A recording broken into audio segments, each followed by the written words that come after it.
আমাদের সৌভাগ্যর দিন, পুণ্য লাভ করার দিন, ভালো হবার লক্ষণের দিন, শুভ দিন, শুভক্ষণ, সুপ্রভাত। আজকের এই শুভ দিন 2রা মাঘ 16 জানুয়ারি শুক্রবার।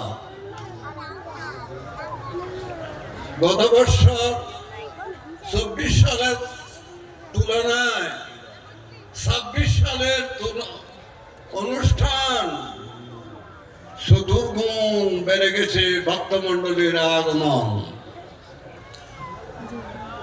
পশ্চিম দিকে ট্রেনের রাস্তা পার হয়ে আর পূর্ব দিক দিয়ে আমাদের জমিন আর প্যান্ডেলের মাঝে বিশাল সমাগম ভক্তমণ্ডলীর। যাও, একটি কথা বলা যায়, আপনারে দীপ করে গেল, অন্ধকারে দিতে হবে আলো। দুইটা শব্দ, বেশি শব্দ বলে আপনারা মনে রাখতে পারবেন না, কেননা অনেক দেশনা, রসালু ধর্ম দেশনা, আমাদের ভিক্ষু সংঘরা এবং উদ্বোধনী ভাষণ, স্বাগত ভাষণ ইত্যাদি দেওয়া হয়েছে। অনেক মূল্যবান কথা দেওয়া হয়েছে। আজকে আমাকে দায়িত্ব দিয়েছেন আপনাদেরকে শিলা প্রদান করার জন্য, দুই একটি কথা বলার জন্য সুযোগ দান করেছেন। আমি গত বছর 26 সালে উপসংহারাজ হিসাবে এই অনুষ্ঠানে যোগদান করেছিলাম, গত বছরের অনুষ্ঠানে। কিন্তু এই বছর 26 সালের অনুষ্ঠানে আমি আপনাদেরকে আরেকটা নতুন সংবাদ নিয়ে আপনাদের কাছে আমি হাজির হয়েছি। আমাকে সংঘরাজ, বাংলাদেশ সংঘরাজ ভিক্ষু মহাসভা কর্তৃক সংঘরাজ পদে নিযুক্ত করেছেন।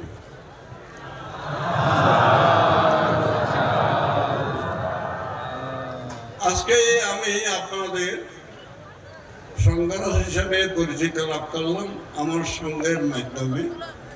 এখানে আমার অনেক ভিক্ষু সংঘ, গুণোত্তম ভিক্ষু সংঘের সমাবেশ এবং ভক্তমণ্ডলীর সমাবেশ।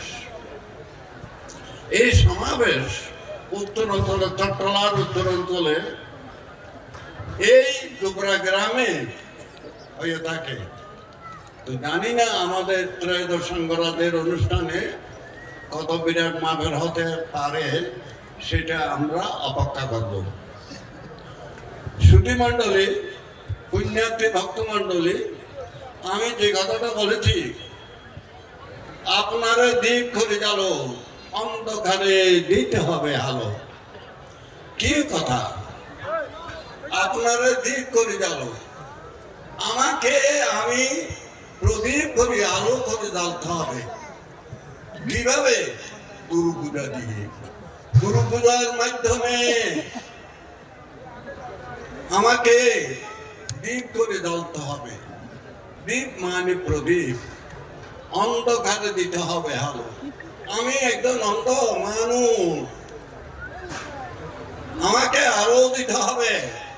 আমার থেকে আমি আমার আলোকে আমাকে আলোকিত করতে হবে। আমি যখন আলোকিত হব, তাহলে আমার গ্রাম, আমার সমাজ, আমার নগর, আমার মহল্লা, আমার থানা, আমার রাষ্ট্র অবশ্যই অবশ্যই আলোকিত করতে হবে। আলোর কথা বলেছেন আমাদের ভিক্ষু সংঘরা, ধর্মদেশকরা। কিভাবে আমি আলো পেতে পারি? আমাকে আলো করতে পারি গুরু পূজার মাধ্যমে। আপনারা গুরু পূজা করার জন্য এখানে উপস্থিত হয়েছেন অনেক মানুষ, অনেক ভক্তমণ্ডলী এখানে উপস্থিত হয়েছেন।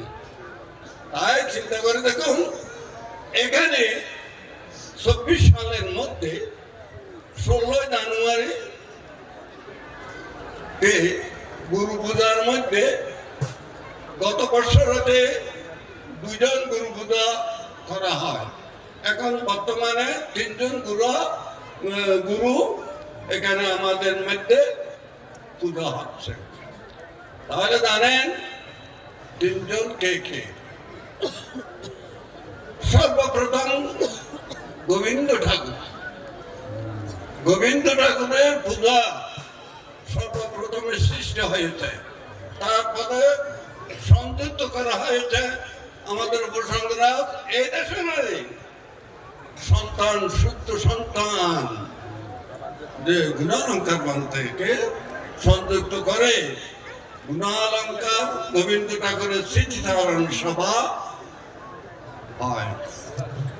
সুতরাং আমাদের ত্রয়োদশ সংঘরাজ 100 বছর শাসন অনুশাসন করে আমার বাঙালি বৌদ্ধ সমাজকে জাগরিত করে শিক্ষা দিয়ে উনি আয়ুষ সমাপ্ত করেছেন।